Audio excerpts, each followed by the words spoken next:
তুমি যে অন্যায় করছো সেটা অস্বীকার করতে পারো না। ইচ্ছে করে করছো না, ইচ্ছে করে করছো তো তুমি এটা, হ্যাঁ? যাতে আমাকে সবার সামনে ছোট হতে হয়। বর্দা, এখন আমি এই ঘর থেকে যাচ্ছি, আপনি দিদিভাইকে বলে দেবেন কাল রাতে আমি ছেলে কোলে নিয়ে যাব, এই নিয়ে যাতে আর কোনো অশান্তি না হয়। দাঁড়াও, কোথাও যাবে না তুমি এখন? তুমি কথা বলেছো, বলেছো তুমি কথা ওর সঙ্গে? দেবী বাইরে যাও। দেবী আমি বলছি তুমি বাইরে যাও। এভাবে এভাবে কথা কাটাকাটি করলে কোনো কথাই হবে না। তুমি বাইরে যাও, যাও।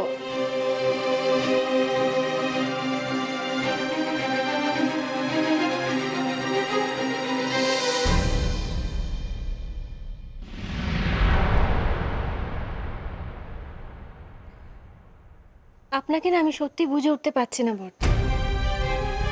আপনার চোখের সামনে এত কিছু হয়ে যাচ্ছে তবু আপনি কিচ্ছু বলছেন না। দিদিভাই যদি অসুস্থ হয়ে থাকে তাহলে তো তাকে ডাক্তার দেখানো উচিত। আরে এইসব কি হচ্ছে? হ্যাঁ, আমার নিজের সন্তানকে আমি ছুতে পারছি না, তাকে ধরতে পারছি না।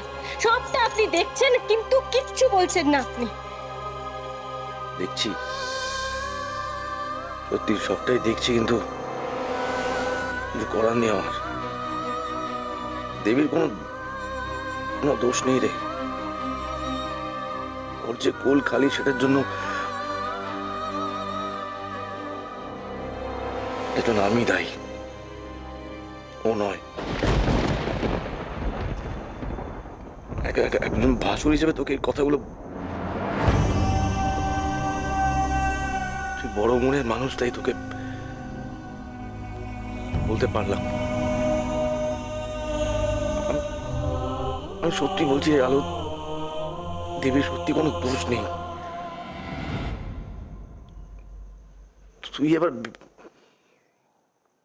তুই ভেবে দেখ তুই কি করবি। আমার আর কিছু বলার নেই। বড়দা, আমার বোধহয় এই ব্যাপারে কোনো কথা বলাটা ঠিক হবে না, কিন্তু দিদিভাইয়ের জন্য না আমার মনে অনেকটা জায়গা রয়েছে। কি বলুন তো, আমি দিদিভাইকে এখনো শ্রদ্ধা করি। আমি তো ভেবেছিলাম আমি আর বেঁচে ফিরবো না, তাই জন্য আমি চেয়েছিলাম যে আরেকজনের কোলে নিজের সন্তানকে তুলে দিই। কিন্তু দেখুন, আমি তো বেঁচে আছি, আমি এখনো সুস্থ। ও তো আমার নিজের সন্তান, আমার রক্ত বইছে ওর শরীরে, আমি তাও ওকে ছুতে পারবো না? বড়দা, আমার ছেলে ও, আমার আর সৌরভের ভালোবাসার চিহ্ন।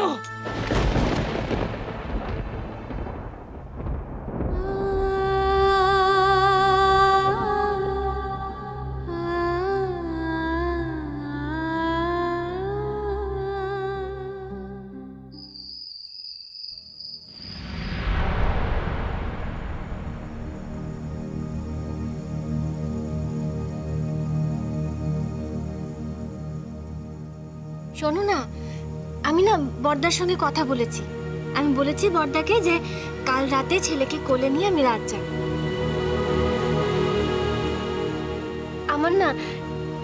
আমার ছেলেটাকে কাছে রাখতে খুব ভালো লাগে। আর জানো তো, ও আমার কোলে এলে একদম শান্ত হয়ে যায়, এতটুকু কাঁদে না ও। আর ও যখন আমার বুকে মাথা রাখে না, খুব ভালো লাগে আমার। শোনো না, শোন, এত তাড়াতাড়ি ঘুমিয়ে পড়লো?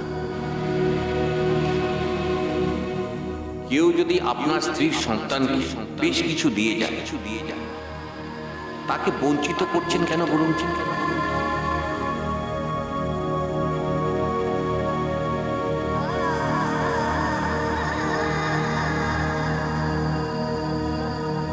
वो लड़का তোমার ভাবির কোলে থাকাই হয়তো ভালো। ও বাচ্চা তোমার নয়। কেন এরকম করছে? সুহানি যা বলেছে সেটা তো বিশ্বাস করা যায় না। তা সত্ত্বেও কেন এরকম অস্থির লাগছে আমার?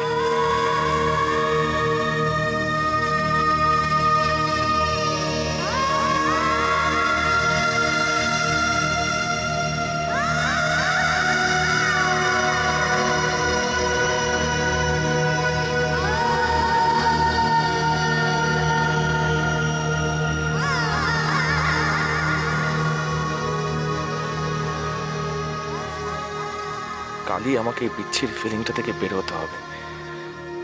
আলোকে হারাতে চাই না আমি, আর হারাতে চাই না আমি। বিশ্বাস করতে চাই, সুখী দেখতে চাই আলোকে।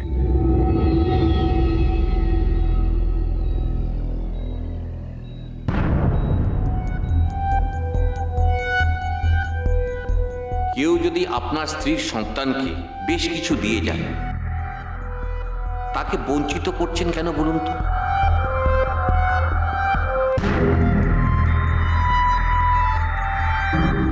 वो लड़का তোমার ভাবির কোলে থাকাই হয়তো ভালো।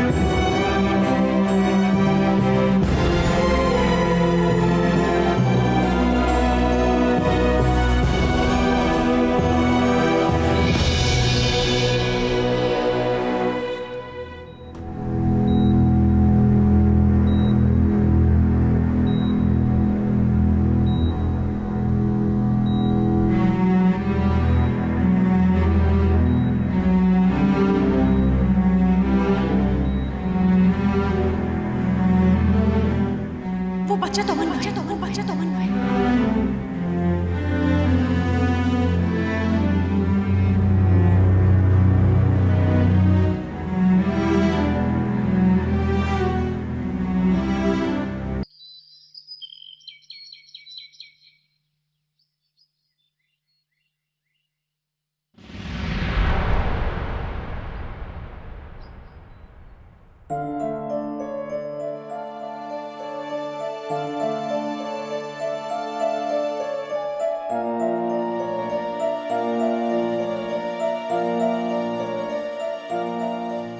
কোথায় গেল?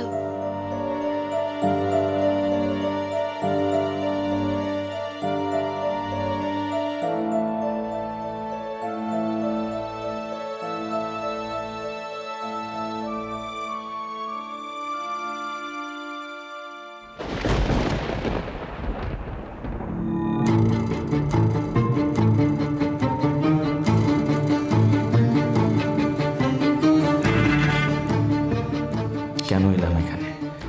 কেন এলাম? আমি তো আলোকে বিশ্বাস করি।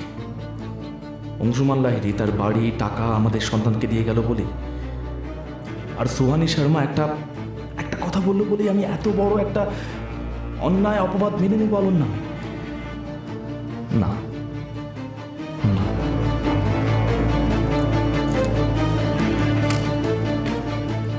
একটা জরুরি কাজ আছে, কখন ফিরবো জানি।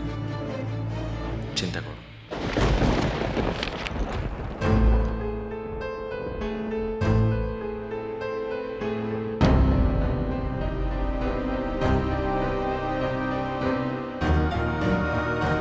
এত সকালে কোথায় গেল?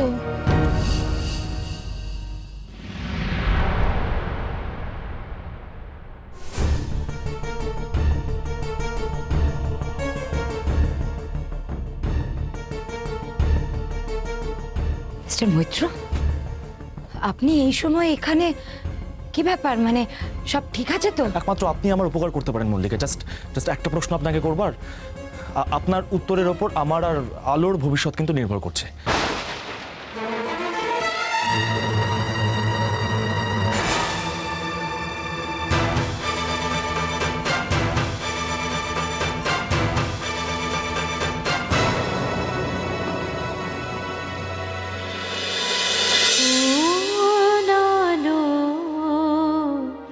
লাগলো চোখে